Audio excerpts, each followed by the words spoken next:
मैंने आपसे काफी कुछ सीखा है नंदिता मैम। क्या ऐसा कुछ और भी है जो एक आम नेटवर्क उपयोगकर्ता के लिए जानना जरूरी है?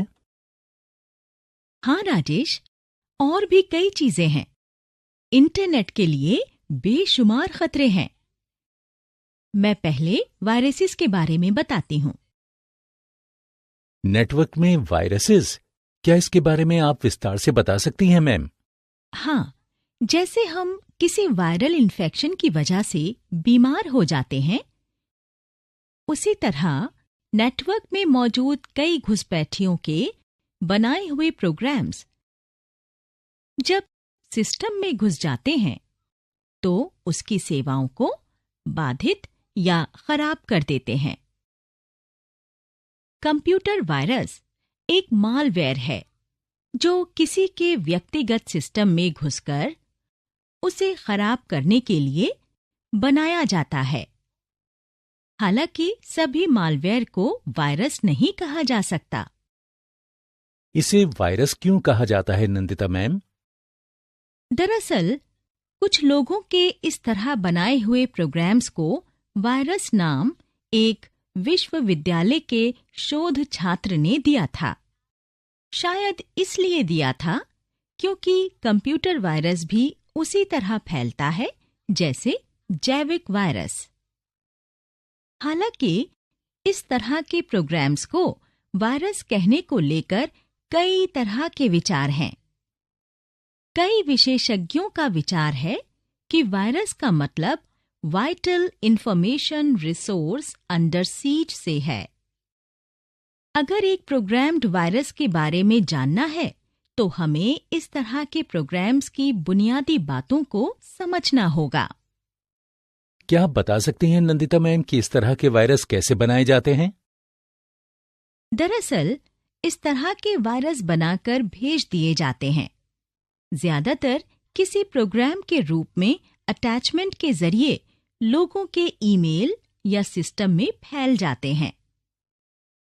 इसके तुरंत बाद ये प्रोग्राम खुद की नकल बनाकर किसी प्रोग्राम या बूट में घुसकर अपनी संख्या बढ़ा लेते हैं। सभी वायरस उन एग्जीक्यूटेबल फाइल्स को निशाना बनाकर बनाए जाते हैं जिनका हम अक्सर इस्तेमाल करते हैं। मतलब वायरस हमारे सिस्टम में हो सकता है, पर ये तब तक उसे खराब नहीं कर पाएगा जब तक हम किसी एग्जीक्यूटेबल फाइल या मैलिशियस प्रोग्राम को रन नहीं करेंगे या खोलेंगे नहीं। वायरस पूर्ण या स्वतंत्र नहीं होते। ये परजीवी की तरह होते हैं जो एक फाइल से दूसरी फाइल में अटैचमेंट के जरिए घूमते रहते हैं। इसलिए ये बहुत जरूरी है कि जब हमें कोई फाइल या प्रोग्राम भेजे या हम उसे आगे किसी और को भेज रहे हैं तो सतर्क रहें। ऐसा इसलिए क्योंकि इसमें कोई वायरस हो सकता है। अच्छा यही होगा कि हम किसी ऐसे ईमेल को ना खोलें जिसमें अनजान अटैचमेंट हो, खासकर तब जब ये किसी अनजान इंसान ने भेजा हो और इसमें .exe एक्सटेंशन हो, क्योंकि ये एग्जीक्यूटेबल है। वायरस सिर्फ भेजने से ही नहीं आता। कभी-कभी हम अनजाने में किसी इन्फेक्टेड वेबसाइट पर चले जाते हैं या उस पर कोई विज्ञापन देखने लगते हैं और अपना सिस्टम खुद इन्फेक्ट कर लेते हैं। तो हमारे लिए अच्छा यही है कि हम किसी अनजान इंसान की भेजी हुई फाइल ना खोलें। हाँ राजेश, किसी अनजान संस्था की भेजी हुई फाइल को खोलने से पहले इसकी दोबारा जांच कर लें। इन फाइल्स में वायरसेस हो सकते हैं जो हमारे सिस्टम को नुकसान पहुंचा सकते हैं। क्या ये सभी वायरस एक जैसे होते हैं नंदिता मैम? बिल्कुल नहीं राजेश। वायरस कई श्रेणियों में रखे गए हैं। मैं तुम्हें बताती हूं इनके ग्रुप कैसे बनाए जाते हैं। लाखों की संख्या में वायरस मौजूद हैं और 6-7 नए वायरस का रोज पता चलता है। कंप्यूटर वायरसेस प्रोग्राम्स को नुकसान पहुंचाने, फाइल्स को हटाने या हार्ड डिस्क को रीफॉर्मेट करके कंप्यूटर को हानि पहुंचाने के लिए बनाए जाते हैं। कई ऐसे प्रोग्राम्स भी हैं जो किसी नुकसान के मकसद से नहीं बनाए गए हैं, पर वो खुद की नकल बना लेते हैं और टेक्स्ट, वीडियो व ऑडियो मैसेजेस के जरिए अपने होने की जानकारी देते रहते हैं और सिस्टम के साधारण कामकाज में रुकावट डालते हैं। इसी तरह कई वायरस ऐसे हैं जो बग रिडन होते हैं। इन बग्स की वजह से डेटा का नुकसान और सिस्टम बर्बाद हो सकता है। शायद वायरसेस के हानिकारक स्वरूप की वजह से ही इनके वर्गीकरण का कोई अंतर्राष्ट्रीय मानक नहीं है और ज्यादा मापदंड होने की वजह से इनको कम समूहों में वर्गीकृत करना कठिन होता है। इस तस्वीर में वायरसेस के जटिल रूप को देख सकते हैं। सुरक्षा पर खतरे के लिहाज से पिछले कुछ दशकों में वायरसेस काफी विकसित हुए हैं और लगातार बदल रहे हैं। एंटीवायरस प्रोग्राम्स बनाने वाली एक कंपनी सिमेंटिक के मुताबिक अब तक 5 तरह के वायरस की पहचान की गई है। उन्होंने इनको file infector viruses, boot sector viruses, master boot record viruses, multipartite viruses और मैक्रो वायरसेस नाम दिया है। हालांकि कई दूसरे तरह के भी वायरस होते हैं। हम यहाँ सिर्फ कुछ जरूरी वायरसेस के बारे में जानेंगे। वायरस दूसरी फाइल्स को किस तरह एग्जीक्यूट करता है, इस आधार पर सिक्योरिटी कम्युनिटी ने वायरसेस को 2 समूहों में वर्गीकृत किया है। तो मैम, क्या हमारे सिस्टम में घुसा कोई वायरस हमेशा उसी में रहता है? दरअसल राजेश, वायरसेस कई श्रेणी में रखे गए हैं। कुछ रेसिडेंशियल होते हैं और कुछ नॉन रेसिडेंशियल। एक रेसिडेंट वायरस कंप्यूटर की मेमोरी में जगह बना लेता है और कंप्यूटर में शुरू होने वाली फाइल्स को इन्फेक्ट करता रहता है। इन्फेक्टेड फाइल्स के बंद होने के बाद भी ये काम करता रहता है। मेमोरी में होने की वजह से दूसरी फाइल्स को इन्फेक्ट करने के लिए इसे एग्जीक्यूट नहीं करना पड़ता, बल्कि ऑपरेटिंग सिस्टम OS जब भी कोई खास फंक्शन लोड या शुरू करता है, ये खुद सक्रिय हो जाता है। रेसिडेंट वायरसेस को हटाना बहुत मुश्किल होता है, क्योंकि वे एंटीवायरस या दूसरे एंटी मालवेयर सॉफ्टवेयर से बचने में माहिर होते हैं। ये खुद को सिस्टम के रैम में छिपा लेते हैं, इसलिए इस तरह के वायरसेस को हटाना काफी पेचीदा होता है। रेसिडेंट वायरसेस को भी 2 और उपश्रेणियों में बांटा गया है, फास्ट और स्लो इन्फेक्टर्स। नाम से ही इनके बारे में समझा जा सकता है। दूसरी तरफ एक non resident virus computer memory में न जाकर फाइल्स में ही जुड़ा रहता है। ये दूसरी फाइल्स को सिर्फ तभी इन्फेक्ट करता है जब इन्फेक्टेड फाइल्स को चलाया जाए। इन्हें एग्जीक्यूटेबल वायरसेस भी कहा जाता है। मतलब इन्फेक्ट करने से पहले उन्हें एग्जीक्यूट करना पड़ता है। रेसिडेंट वायरस की तरह नहीं, जो ऑपरेटिंग सिस्टम शुरू होते ही सक्रिय हो जाएं। अब हम वर्तमान में चल रहे कुछ प्रमुख वायरस के बारे में जानते हैं। इसकी शुरुआत इन्फेक्टिंग वायरस से करते हैं। फाइल इन्फेक्टिंग वायरस किसी सिस्टम में घुसकर तभी सक्रिय होता है जब उसे ले जाने वाले प्रोग्राम को खोला जाए। ज्यादातर इस तरह के वायरस अटैचमेंट में .com, .bin, .ovl, .drv या .exe प्रोग्राम फाइल्स के जरिए आते हैं। ये प्रोग्राम्स सुरक्षित किए गए डेटा या फाइल्स को इन्फेक्ट करते हैं।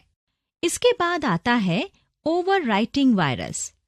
ओवरराइटिंग वायरस दुर्भावनापूर्ण मकसद से बनाया गया प्रोग्राम है जो इन्फेक्शन के बाद हमारे कंप्यूटर सिस्टम में मौजूद फाइल डेटा के मूल प्रोग्राम कोड को बर्बाद कर देता है।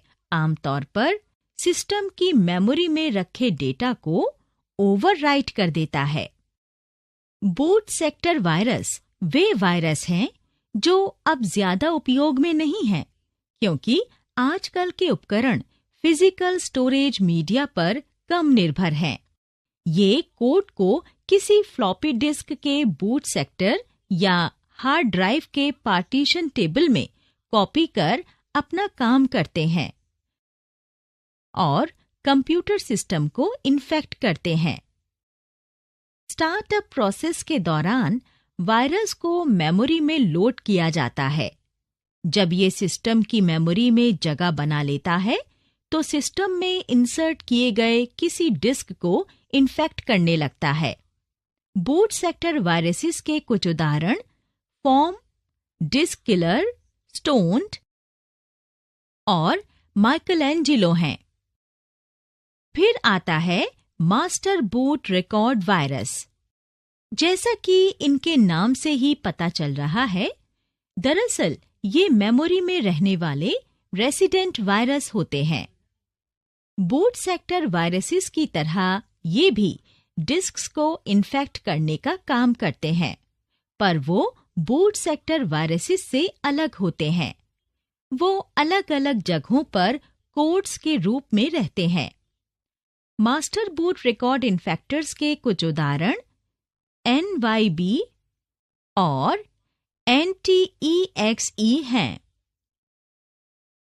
मल्टीपार्टाइट वायरसेस को पॉलीपार्टाइट वायरसेस के नाम से भी जाना जाता है। ये वायरस प्रोग्राम फाइल्स और बूट रिकॉर्ड्स दोनों को इन्फेक्ट करते हैं। इन वायरसेस को हटाना मुश्किल होता है, क्योंकि अगर बूट एरिया से इनको हटा भी दिया जाए और फाइल्स में रह गए तो ये वायरस बूट एरिया को फिर से इन्फेक्ट कर देंगे।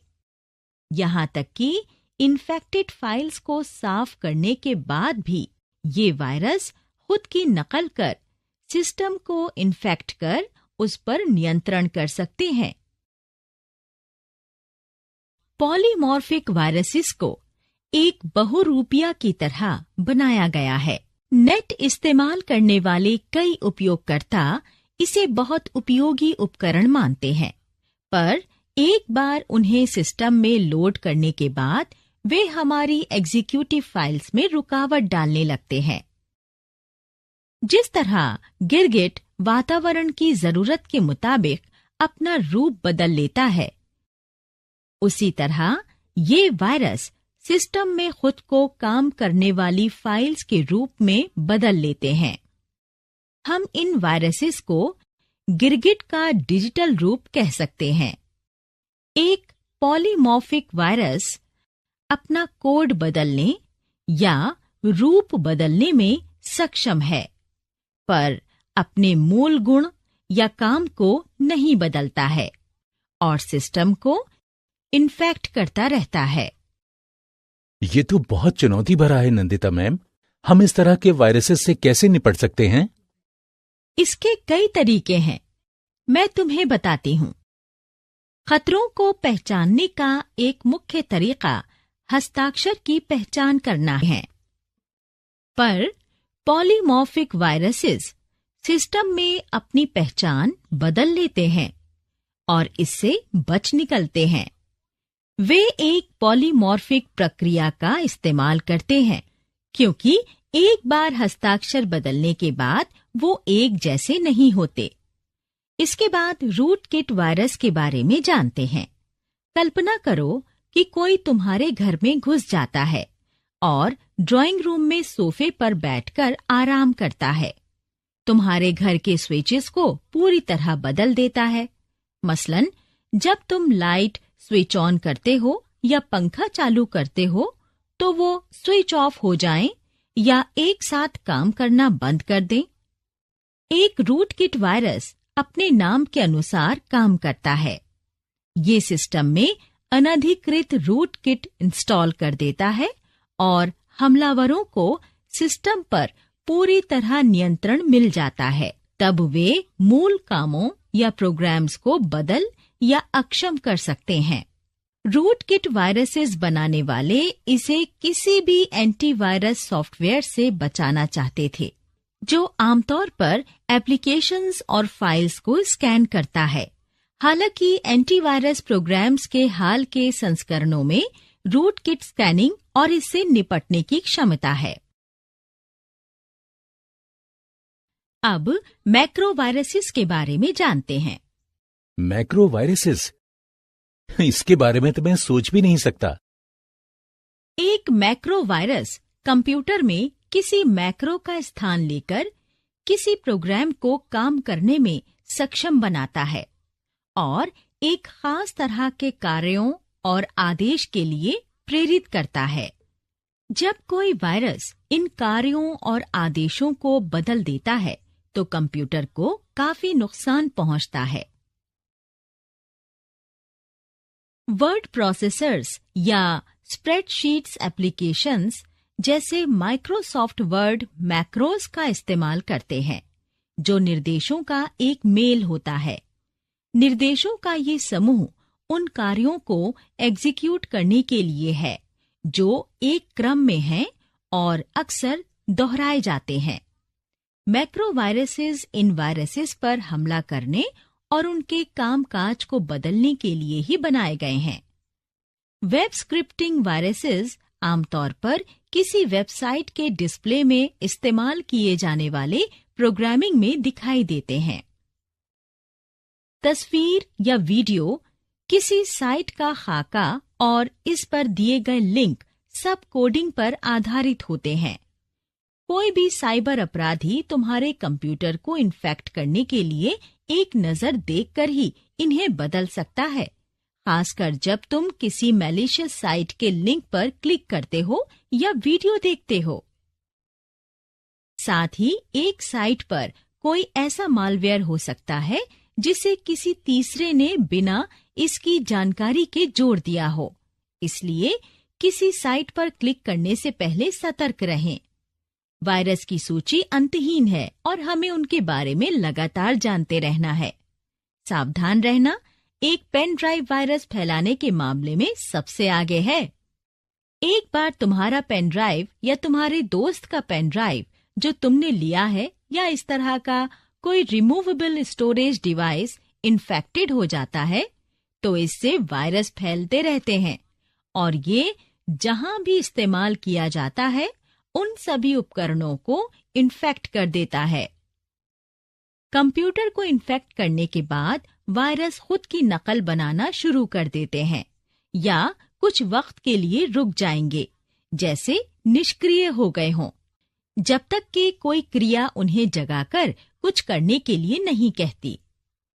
वायरस सिस्टम के दूसरे सॉफ्टवेयर या साधनों को इन्फेक्ट कर सकता है, डेटा मिटा सकता है, नकल कर सकता है या एन्क्रिप्ट कर सकता है। एक अच्छी आदत वो मानी जाएगी जब हम किसी भी पेन ड्राइव को इस्तेमाल करने से पहले उसे किसी एंटीवायरस से स्कैन कर लें।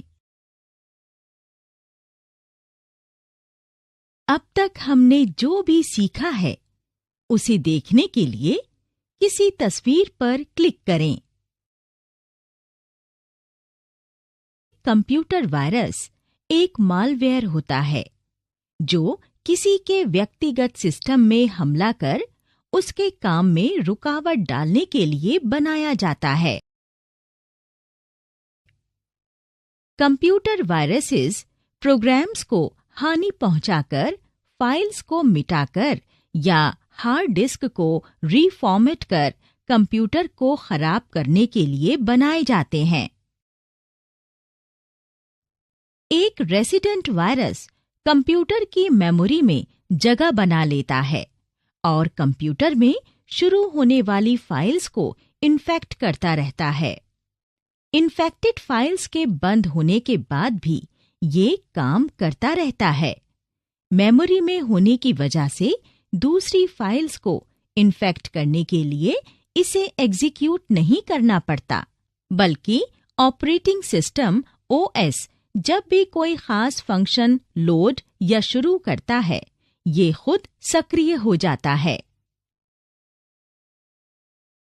एक non resident virus computer memory में न जाकर फाइल्स में ही जुड़ा रहता है।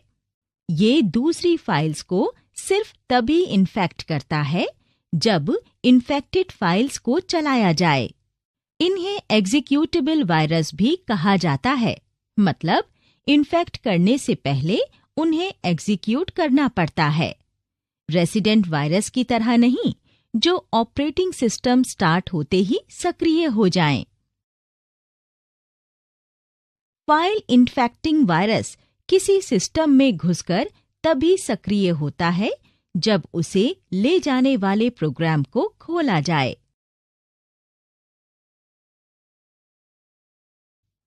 ओवरराइटिंग वायरस दुर्भावनापूर्ण मकसद से बनाया गया प्रोग्राम है, जो इन्फेक्शन के बाद हमारे कंप्यूटर सिस्टम में मौजूद फाइल डेटा के मूल प्रोग्राम कोड को बर्बाद कर देता है। आमतौर पर सिस्टम की मेमोरी में रखे डेटा को ओवरराइट कर देता है।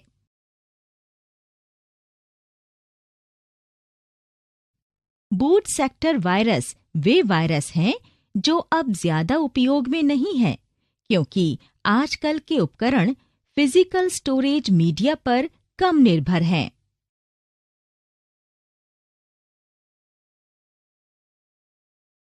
जैसा कि इनके नाम से ही पता चल रहा है, master boot record viruses memory में रहने वाले रेसिडेंट वायरस होते हैं।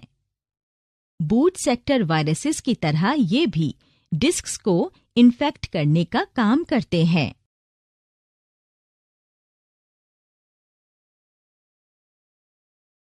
मल्टीपार्टाइट वायरसेस को पॉलीपार्टाइट वायरसेस के नाम से भी जाना जाता है। ये वायरस प्रोग्राम फाइल्स और बूट रिकॉर्ड्स दोनों को इन्फेक्ट करते हैं।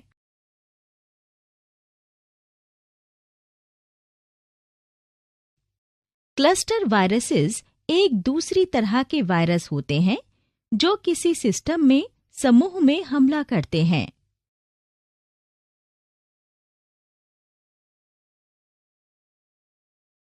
पॉलीमॉर्फिक वायरसेस को एक बहुरूपिया की तरह बनाया गया है। नेट इस्तेमाल करने वाले कई उपयोगकर्ता इसे बहुत उपयोगी उपकरण मानते हैं, पर एक बार उन्हें सिस्टम में लोड करने के बाद वे हमारी एग्जीक्यूटिव फाइल्स में रुकावट डालने लगते हैं।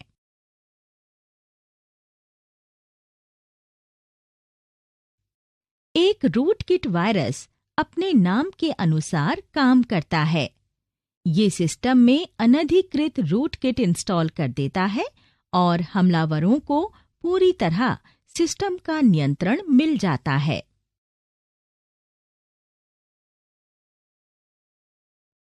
एक मैक्रो वायरस कंप्यूटर में किसी मैक्रो का स्थान लेकर किसी प्रोग्राम को काम करने में सक्षम बनाता है और एक खास तरह के कार्यों और आदेश के लिए प्रेरित करता है।